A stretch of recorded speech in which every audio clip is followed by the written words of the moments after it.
मंत्री माननीय मोदीजी दरवर्षी आमच्या शेतकऱ्याला 6,000 रुपये शेतकरी सन्मान निधी देतात, तर महाराष्ट्र देखील नमो कृषी सन्मान योजनेच्या अंतर्गत 6,000 रुपये देईल आणि त्याचा चौथा हप्ता आज या परळीमध्ये मुख्यमंत्री महोदयांच्या हाताने थेट आमच्या शेतकऱ्यांच्या खात्यामध्ये चाललाय।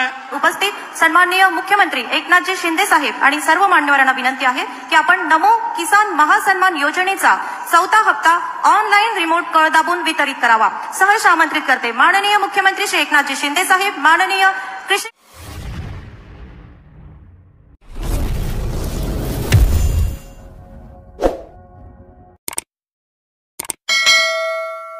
छत्रपती शिवरायांना मानाचा मुजरा करतो। भारतीय राज्यघटनेचे शिल्पकार भारतरत्न डॉक्टर बाबासाहेब आंबेडकर यांना मानवंदना अर्पित करतो। खऱ्या अर्थानं महाराष्ट्राचे लोकनेते म्हणून उभा महाराष्ट्र ज्यांना ओळखतो ते आमचे नेते स्वर्गीय गोपीनाथरावजी मुंडे साहेब यांना मानवंदना अर्पित करतो। आणि आज खऱ्या अर्थानं या ठिकाणी महाराष्ट्राचे माजी मुख्यमंत्री सुधाकरराव नाईक साहेब आणि तसेच माननीय गोपीनाथजींचे सहकारी आणि महाराष्ट्राचे माजी कृषी मंत्री भाऊसाहेब फुंडकरजी यांची देखील जयंती आहे, त्यांनाही अभिवादन करतो। आणि अर्थातच श्रावणाच्या निमित्ताने वैद्यनाथाच्या चरणी आपल्या सर्वांकरता आशीर्वाद मागतो। आज या दिमाखदार सोहळ्यामध्ये मंचावर उपस्थित महाराष्ट्राचे लोकप्रिय मुख्यमंत्री माननीय एकनाथराव शिंदेजी उभ्या देशामध्ये ज्यांनी मुख्यमंत्री म्हणून आणि आता भारताचे कृषी मंत्री म्हणून सामान्य शेतकऱ्याच्या हृदयामध्ये जागा मिळवली ते शिवराजसिंग चौहान साहेब, रोखोक असे अजितदादा पवार आणि ज्यांनी हा दिमागदार सोहळा या ठिकाणी आयोजित केला।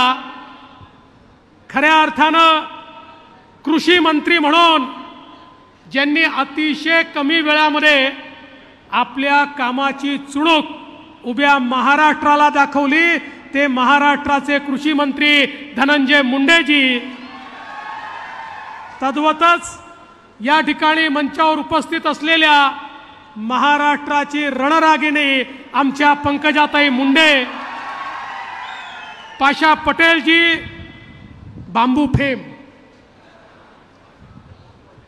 विक्रम काळेजी, प्रकाश सोळंकेजी, नमिताताई मुंदळा, प्रकाश आसबेजी, सुरेश धसजी, आरटी जिजा देशमुखजी, या ठिकाणी उपस्थित रवींद्र बिनवडे, दिलीप गावडे, मंगेश गोंदावले, त्याचप्रमाणे इंद्रमणी मिश्र, शरद गडाख, मंचावरील सर्व मान्यवर आणि उपस्थित सर्व माझ्या लाडक्या बहिणींनो आणि माझ्या तेवढ्याच लाडक्या भावांनो, आपल्याला सर्वांना शिवराजसिंग चौहानजी आणि मुख्यमंत्री महोदयांना ऐकायचं आहे, त्यामुळे मी अधिक वेळ घेणार नाही।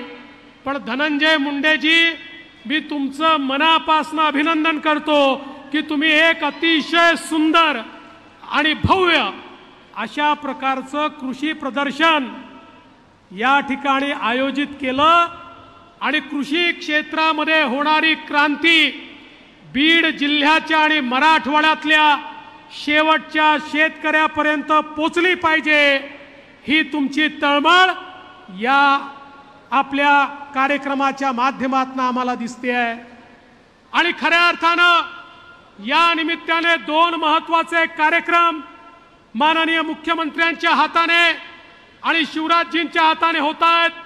पहिला कार्यक्रम म्हणजे आपल्या राज्याने ठरवलं, देशाचे प्रधानमंत्री माननीय मोदीजी दरवर्षी आमच्या शेतकऱ्याला 6,000 रुपये शेतकरी सन्मान निधी देतात, तर महाराष्ट्र देखील नमो कृषी सन्मान योजनेच्या अंतर्गत 6,000 रुपये देईल आणि त्याचा चौथा हप्ता आज या परळीमध्ये मुख्यमंत्री महोदयांच्या हाताने थेट आमच्या शेतकऱ्यांच्या खात्यामध्ये चाललाय।